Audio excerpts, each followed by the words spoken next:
Welcome you back again to another video lecture on Python programming, and in this video lecture we'll go ahead and look at how to check for non-existence of a number in a program. Now let's go ahead and say we have a variable of let's say x is equal to 20 and y is equal to 30 and z is equal to 40.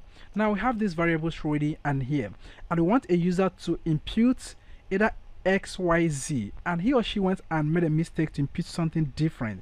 And how can you be able to tell the user there is a mistake? Go ahead and say, let's say value equal to input, and then we go ahead and tell the user insert variable x, y, or z only. Now we're going to use try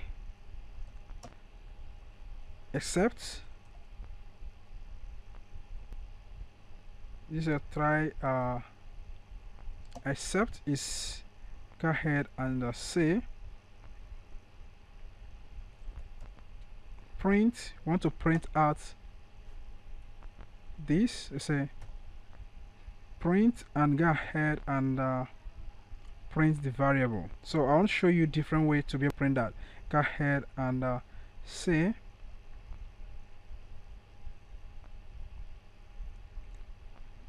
plus value plus close that. Now this will help us to ask the user to insert this, and then we go ahead and print out value of whatever the user has inserted. Okay, so I want to show you the next way to be able to do this. So once the user insert x, y, or z, we go ahead and print out the value of 20, 30, or 40. But anything that is not related to this, go ahead and use an except method to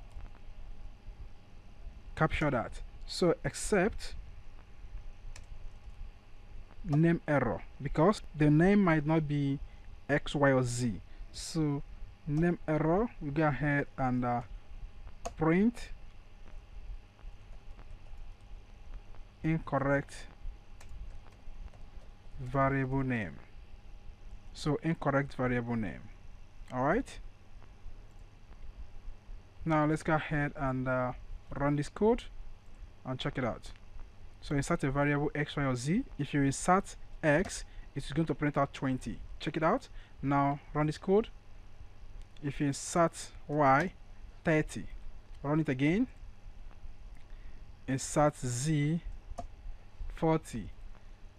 Now let's go ahead and mistakenly insert a incorrect variable name. Can see that it checked and it was able to move around that and now tell you that the variable a is not a variable. Can you see that?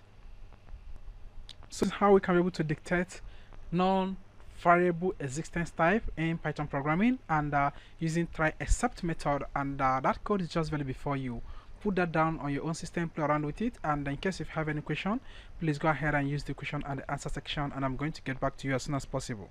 Thank you so much, and I'm going to see you in the next video lecture.